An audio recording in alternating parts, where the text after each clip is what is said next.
So in this video, I'm going to share a process which helped me during the times when I was feeling stuck, overwhelmed, and overthinking my next steps. Unable to stay grounded and feeling a lot of restlessness and chaos. It helped me tune into my own unique rhythm and build momentum which felt natural and easy instead of forced. That's why I call it the pathway of ease. Okay, so the first step or the first pillar is to accept the now. It's to allow our resistance to our current reality, because if you think about it, the chaos which we are feeling is a result of our resistance to either our behavior patterns or something about ourselves or to the outside circumstance. So what we really need to do first is to ground ourselves, to maybe take a pause and get into the observer mode, to witness the drama or chaos happening in our mind, to dissociate from it. Because we first have to allow it in order to see it. Otherwise, oftentimes we are not even able to see that there's so much resistance here. Just our head just feels heavy. We don't know why. To find out that why, we need to sit with that discomfort. Because that's where the alchemy happens. So the process to release that heaviness, to release the chaos, involves self-acceptance. Now, self-acceptance on its own is a big topic which we can discuss some other time. A big part of it is to create space for resistance, for our limiting beliefs, for the thoughts which get bombarded from here and there, left and right. Taking a deep breath and seeing them for what it is. Again, it's through self-acceptance we will be able to release it. Or I should say, it naturally gets released as we start accepting ourselves or the reality for what it is. And acceptance isn't about like, oh, this is my fate or this is how it is. It's more about this is what's happening right now. And it's about, life flows. Resistance happens when we don't flow with it, when we are stuck, holding on to something, clinging on to something. So when we let that go and when we flow with the life, that to me is acceptance. That is the beginning of a sense of ease in our body. For example, when I was beginning my journey on YouTube, I felt a lot of resistance, a lot of limiting beliefs, like I'm not good enough. On one hand, these limiting beliefs were coming up, the unworthiness and all that. Oh, okay. So regarding the worth, our behaviors and outside circumstances do not determine our worth. They are separate things. That deep level of understanding and, or I should say knowing, comes through self-acceptance. To see that it's okay. It's okay if you make a mistake. That is acceptance. Okay, now back to the YouTube journey. So when I was feeling all this chaos and I used to sit down to work, it was an easy excuse for me to just step away and say and procrastinate, saying that, oh, I'm not feeling it right now. The energy is off. But accepting the now is about sitting with that discomfort, to really observe it. It's not about, I'm not telling you to force through. I didn't force through the process. The way I'm able to speak right now is through holding space. So just simply sitting without any agenda, to just allow whatever is coming up in our head. Okay, so now we move on to step 2, which is about lighting the path. Now, this is all about embodying our vision. And by vision, I mean our most empowered self, the most natural self, not just the, oh, I want this and live this in life, or a desired lifestyle. That's fine, but more so the energy behind it. It's embodying that. That's what opens up the possibilities. I mentioned that our behaviors is not, our current behavior is not our worth. This is where they piece together.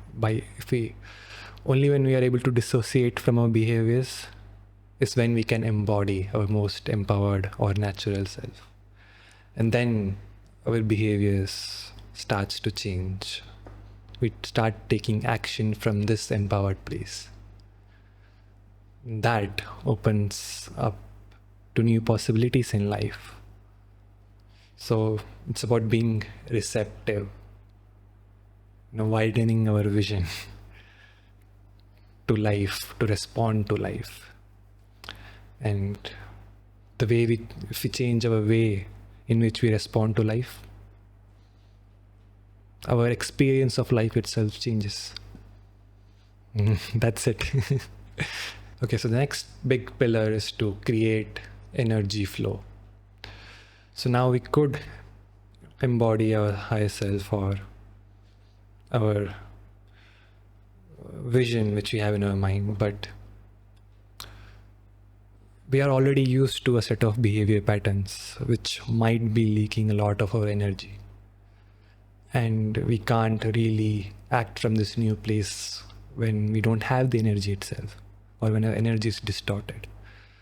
So we need to identify our energy leaks. What energizes me and what feels off, or what puts me off, what makes me feel heavy, and what brings contraction in my body. So observing and writing that down is really helpful. So once we are aware of it, we could discern and decide to let go of those energy draining activities, however, in whatever way it's possible. And then to double down on the activities which really empower us, which really bring us more energy, which is in alignment to our vision or to the energy of our empowered self. Now coming to the favorite pillar of this entire process is to surrender to our body's wisdom. I just love it. But it has been the most challenging aspect to accept and to live into, because we are so used to making decisions from our mind, to our mental calculations, to our logics and reasonings. It's very difficult to listen to our innate wisdom. We all have it. So it's about grounding into our naturalness, making decisions through our intuition or our gut feeling, or whatever way life calls you towards something, and trusting that 100%. I heard it many times that, and I find very true that it's not like, oh, I'm now better, like I'm 90%, I could trust 90%. Nope. Either we trust completely or we don't. And that's why this is about surrendering to the outcomes, because we can't trust in our body's wisdom when we are clinging on to a set of desires in our mind, or an aspect of reality which we want, because that contradicts with our current reality. And again, it will lead to chaos. It will lead to dissatisfaction. So it's about letting go of the outcome. So initially we accepted what's happening. We embodied into our vision or the energy of that vision. Now it's about letting go of the outcomes which often come along when we embody our vision. We start dreaming about these stuff. Nothing wrong with it, but just need to make sure that we don't cling to it. Otherwise, our focus shifts from what's here and now towards fantasy. And I really struggled with this in the past. Daydream all day, live in fantasy, resist the reality. But now it's changing. It's time to change that and ground into our naturalness. That's the process. So, in a nutshell, ground into the present, allow the limitations to come up, all the thoughts, sit with them for as long as you can. They will naturally start to drop off. Now we can't be in an empty mind, or thoughts will keep coming up anyways. So embody your most natural and empowered self. Could do that through pause. I do it through frequent process throughout the day. They act as reminders to my most empowered self. Allow helps me to accept the reality. And then it comes to surrender. Surrendering the desire and totally just leaning back and going with the flow of the life.